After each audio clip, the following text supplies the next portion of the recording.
Hello बच्चों, आज जो है हम लोग एक नया टॉपिक लेंगे, क्रांतिक कोण तथा पूर्ण आंतरिक परावर्तन या critical angle and total internal reflection. देखिए, ऐसा है, मैंने आपको बता रखा है कि जब कोई भी प्रकाश की किरण किसी भी सघन माध्यम से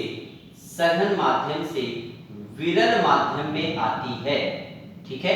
जब कोई भी प्रकाश की किरण सघन माध्यम से विरल माध्यम में आती है तो वो अभिलंब से थोड़ा सा दूर चली जाती है, ठीक है। कहां पर जाती है? सघन माध्यम से जब विरल माध्यम में आती है तो वो अभिलंब से थोड़ा सा दूर चली जाती है, ठीक है।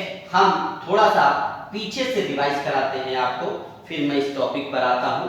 देखिए, ऐसा है, मैंने आपको बताया था कि जब कोई भी प्रकाश की किरण किसी एक माध्यम से दूसरे माध्यम में आती है तो वो अपने मार्ग से थोड़ा सा विचलित हो जाती है, अपने मार्ग से थोड़ा सा विचलित हो जाती है और प्रकाश की इस घटना को हम लोग अपवर्तन कहते हैं।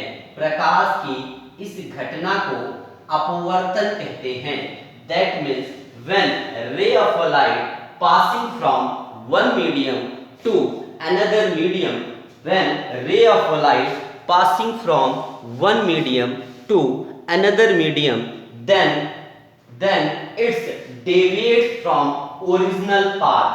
वो अपने ओरिजिनल पाथ से डेविएट हो जाती है और इस फिनोमेना को हम लोगों ने एक नाम दिया था, रिफ्रैक्शन कहा था, ठीक है।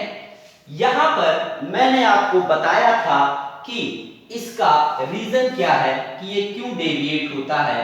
तो हमने कहा था जब कोई भी प्रकाश की किरण एक माध्यम से दूसरे माध्यम में बच्चों जाती है तो उसकी प्रकाश की चाल परिवर्तित हो जाती है। That means when ray of light passing from one medium to another medium, तो उसकी स्पीड ऑफ लाइट जो है वो क्या कर जाती है? चेंज कर जाती है। हमने तो कोई भी पूछे कि रिफ्रैक्शन या अपवर्तन का कारण क्या है, रीजन क्या है, तो आप बताएंगे स्पीड ऑफ लाइट।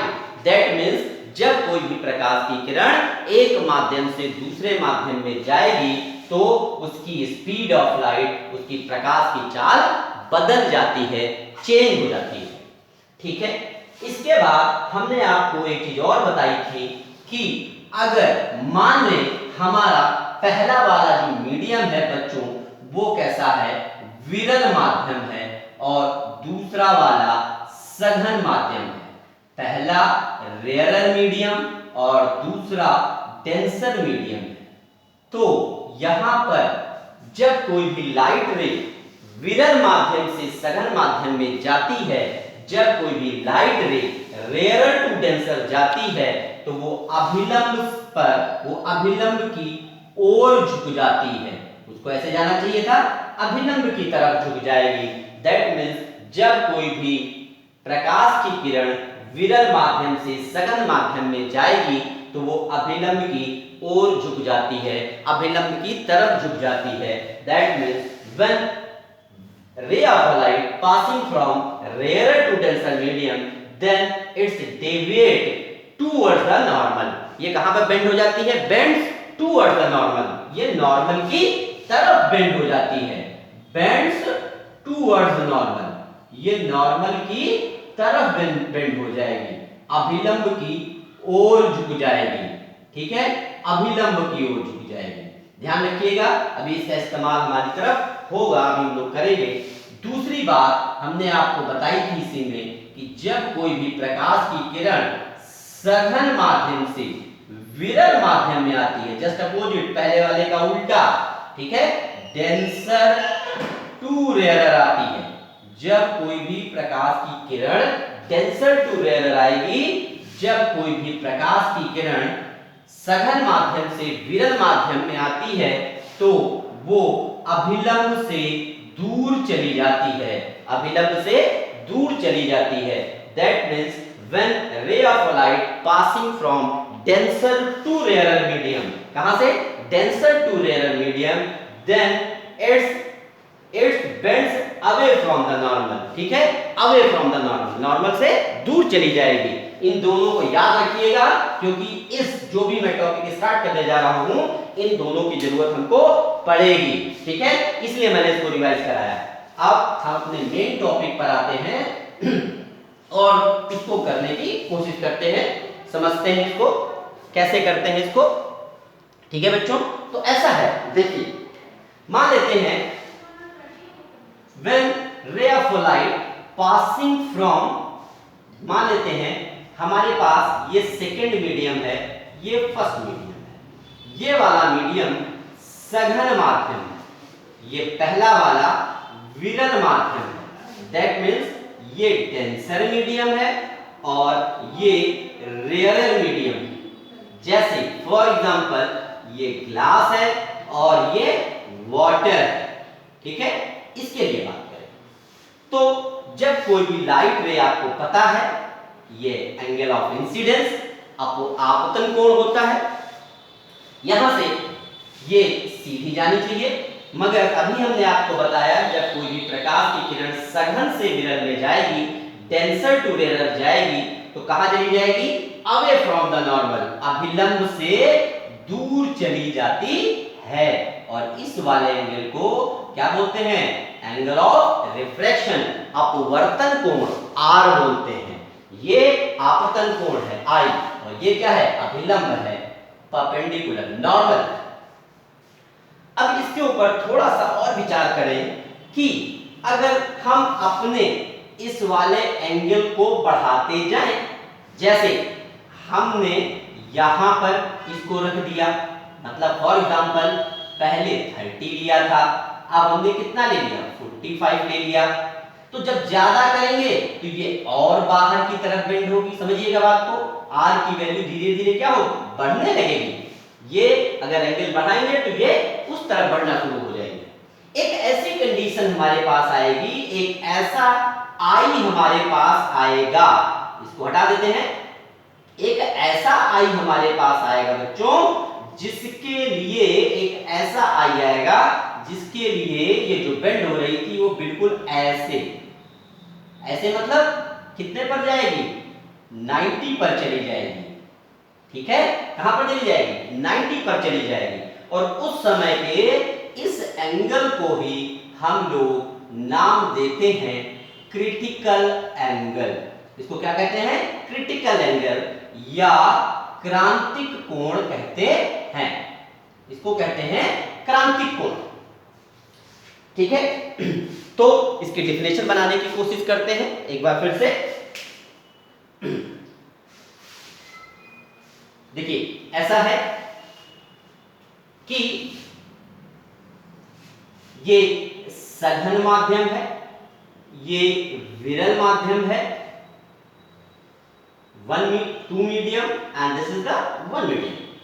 तो जब कोई भी प्रकाश की किरण, जब कोई भी प्रकाश की किरण, जब कोई भी प्रकाश की किरण सघन माध्यम से विरल माध्यम में आती है तो अभिलंब से दूर चली जाती है। ये आपको पता है, ये पहला स्टेटमेंट हुआ इसका, याद रखिए। क्या कहेंगे? जब कोई भी प्रकाश की किरण सघन माध्यम से विरल माध्यम में आती है तो वो अभिलंब से दूर चली जाती है। अब हमने क्या किया? आई को बढ़ाया और एक ऐसा आई हमको मिल गया जिसके लिए ये जो आर था वो ऐसे हो गया, मतलब वो क्या बन गया? 90 बन गया। ठीक, तो हम क्या कहेंगे कि जब कोई भी प्रकाश की किरण सघन माध्यम से विरल माध्यम में आती है तो वो अभिलंब से दूर चली जाती है। ये पहला स्टेटमेंट। अब दूसरे स्टेटमेंट क्या शुरू करेंगे वहीं से कि सघन माध्यम में, सुनिएगा ध्यान से, सघन माध्यम में बना वो आपतन कोण, सघन माध्यम में बना वो आपतन कोण जिसके लिए विरल माध्यम में अपवर्तन कोण का मान, अपवर्तन कोण का मान कितना हो जाए? 90 हो जाए। ठीक है, उस आपतन कोण को, उस आपतन कोण को क्या कहते हैं? क्रांतिक कोण कहते हैं। फिर से एक बार सुनिएगा, पहले क्या बोलेंगे? पहला स्टेटमेंट बोलेंगे कि जब कोई भी प्रकाश की किरण सघन माध्यम से विरल माध्यम में आती है तो वो अभिलंब से दूर चली जाती है, कॉमा उसके बाद कहेंगे कि सघन माध्यम में बना वो आपतन कोण, सघन माध्यम में बना वो आपतन कोण जिसके लिए विरल माध्यम में अपवर्तन कोण का मान 90 हो जाए, 90 हो जाए, उस आपतन कोण को क्रांतिक कोण कहते हैं। इंग्लिश मीडियम वाले सुने कि when ray of a light passing from denser to rarer, जब कोई भी लाइट रे, इंग्लिश मीडियम वाले प्रॉपर तरीके से इसको सुनने की कोशिश करें। कैसे करेंगे इसको, उनके लिए भी मैं स्टार्टिंग से बताता हूं। देखिए हमारे पास यहां पर डेंसर मीडियम है और ये रेयर मीडियम है, for example glass and water, ठीक।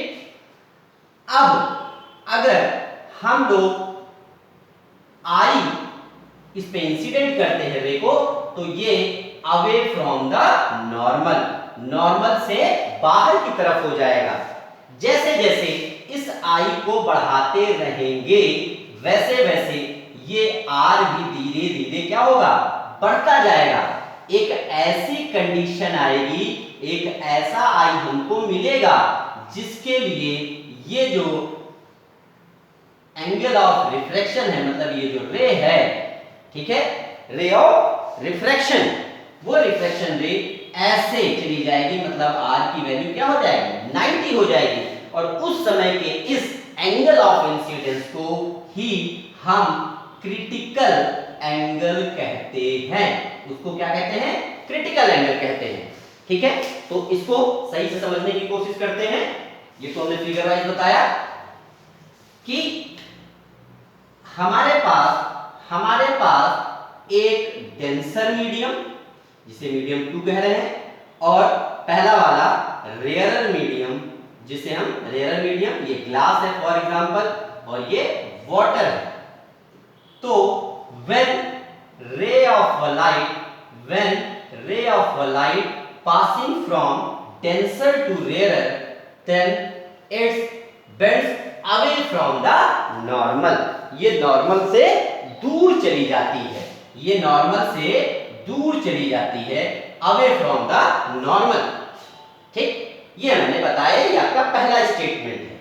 फिर मैंने आपसे कहा बच्चों कि आई की वैल्यू को बढ़ा दें, आई की वैल्यू को अगर बढ़ा दें हम लोग तो क्या होगा?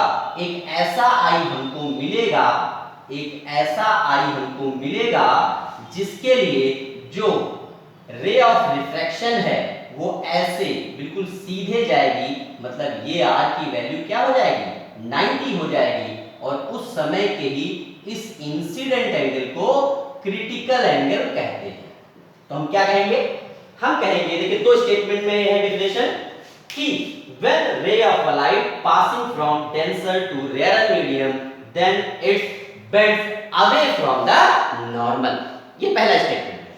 फिर उसके बाद आगे बढ़ेंगे। पहला स्टेटमेंट फिर से ध्यान से सुनिए, क्या कहेंगे कि when ray of a light passing from denser to rarer medium then it bends away from the normal, comma, यहां तक आपकी पहली बात हुई। फिर आप कहेंगे the angle of incidence in denser medium, सुनिएगा ध्यान से, the angle of incidence in denser medium, ठीक है, for the angle of refraction in rarer medium, angle of refraction in rarer medium is 90, is called critical angle, is called critical angle। फिर से सुनिए एक बार, when ray of light passing from denser to rarer medium then it's bent away from the normal, ये पहला statement. उसके बाद कहेंगे कि angle of incidence is denser medium in denser medium, ठीक है, in denser medium is called critical angle for the angle of refraction in rare medium is 90, ठीक है। अच्छा, अब बात देखिए, स्नेल्स लॉ क्या कहता है, 2n1, 2 से 1 में जा रहा है तो 2n1 इज इक्वल टू फार्मूले के अकॉर्डिंग क्या होता है, sine I upon sine R, ठीक। अब देखिए 2n1 is equal to sine I, angle of incidence जिसे हम क्रिटिकल एंगल यहां पर कह रहे हैं, और इस क्रिटिकल एंगल को हम लोग किससे लिखते हैं, c से, तो i की जगह पर क्या लिख देंगे, c लिख देंगे, sine c upon sine r, उसके लिए r की वैल्यू यहां पर है कितनी, 90 दे रखी है बच्चों, और आपको पता है कि साइन 90 की वैल्यू 1 होती है, साइन 90 की वैल्यू 1 होती है। दूसरी तरफ आपको ये भी पता है, हमने आपको बताया था 2n1 is equal to 1 upon n2, जब हमने उत्क्रमणीयता रिवर्सिबिलिटी ऑफ लाइट बताई थी, ठीक है, तो इसकी जगह पर लिख सकते हैं 1 अपॉन 1 n2, ये अपॉन में आ जाएगा, और यहां पर साइन c, फिर देखिए या क्रॉस कर दीजिए तो 1 n2, ये इधर चला जाएगा, साइन नीचे आ जाएगा, और ये आ जाएगा 1 अपॉन साइन c, और कई सारी बुक्स जो है इसको 1 अपॉन साइन को क्या लिख देती हैं, कॉसेक में लिख देती है। अच्छा, दूसरी बात ये भी समझिएगा कि कई सारी बुक क्रिटिकल एंगल को c से न लिखकर i और छोटा सा c सफिक्स में लगा देती है, तो कोई फर्क नहीं पड़ता है, दोनों सेम है, इसको आप बहुत अच्छे से समझिए, बहुत इंपॉर्टेंट है। इसके आगे जो है पूर्ण आंतरिक परावर्तन हम आपको बताएंगे, ठीक है, आप इसको अच्छे से समझ लीजिए। पूर्ण आंतरिक परावर्तन, अब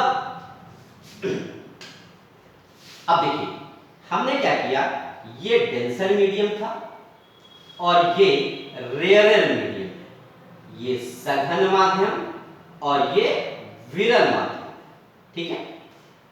हमने आपको बताया कि एक ऐसा एंगल है, ठीक है, जिसके लिए r की वैल्यू बच्चों क्या हो जाती है, 90 हो जाती है, ठीक, और इस वाले एंगल को आपने क्रिटिकल एंगल नाम दिया, ठीक, इसको क्रिटिकल एंगल या क्रांतिक कोण कहा। अब हम बात करेंगे पूर्ण आंतरिक परावर्तन की, ठीक, पूर्ण आंतरिक परावर्तन की बात करेंगे।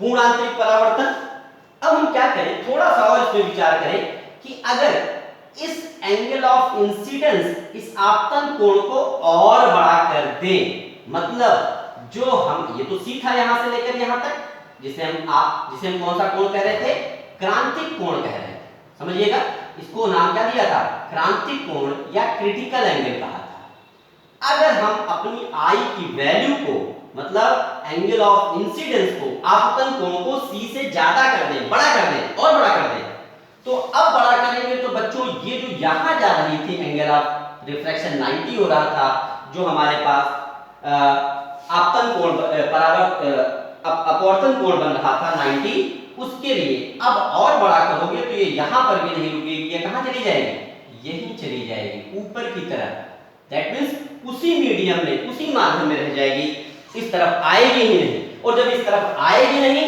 मतलब इसका कोई भी अपवर्तन नहीं होगा, इसका कोई भी रिफ्रैक्शन नहीं होगा, ठीक है, इसका कोई भी रिफ्रैक्शन नहीं होगा, और इसका रिफ्रैक्शन नहीं हो रहा है तो यहां पर क्या हो रहा है, जब कोई भी प्रकाश की किरण किसी एक माध्यम के तल पर टकराती है और उसी माध्यम में वापस लौट जाती है, तो इसे क्या नाम दिया जाता है, परावर्तन कहते हैं, इसे क्या कहते हैं, परावर्तन कहते हैं। That means when a ray of light is striking on the surface of any medium and back towards the same medium, then this is called reflection। इसको क्या बोलते हैं, रिफ्लेक्शन बोलते हैं, ठीक है, क्या बोलते हैं, रिफ्लेक्शन, और उसी को यहाँ पर क्या नाम दिया गया, पूर्ण आंतरिक परावर्तन कहते हैं, ठीक है।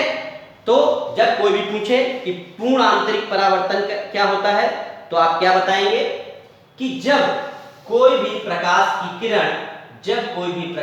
किरण सघन माध्यम से विरल माध्यम में आती है तो अभिलंब से दूर चली जाती है। वैसे ही पहला स्टेटमेंट। फिर क्या कहेंगे, जब, फिर से देखिएगा इसको, जब सघन माध्यम में आपतन कोण का मान क्रांतिक कोण से ज्यादा हो जाता है। फिर से सुनिएगा, जब सघन माध्यम में आपतन कोण का मान, मतलब आई का मान, आपतन कोण का मान क्रांतिक कोण से ज्यादा हो जाता है तो वो विरल माध्यम में अपवर्तित ना होकर उसी सघन माध्यम में क्या हो जाती है, परावर्तित हो जाती है। और इस प्रकार की घटना को हम लोग पूर्ण आंतरिक परावर्तन कहते हैं। That means when a ray of a light passing from denser to rarer medium, then it bends away from the normal. ये नॉर्मल से बाहर की तरफ जाती है। फिर उसके बाद सेकंड क्या कहेंगे, when the angle of incidence, ध्यान से सुनिएगा, when the angle of incidence in denser medium, ये कौन सा मीडियम है, denser medium, when angle of incidence in denser medium is greater than the critical medium, then the light ray bends in a same medium, वो उसी medium में क्या हो जाती है, बेंड हो जाती है या रिफ्लेक्ट हो जाती है। And this phenomena is called total internal reflection. ठीक है, इसको आप समझिए, इसको आप अच्छे से करिए। अगर कोई दिक्कत आती है तो आप मुझसे पूछें। ठीक है, थैंक यू।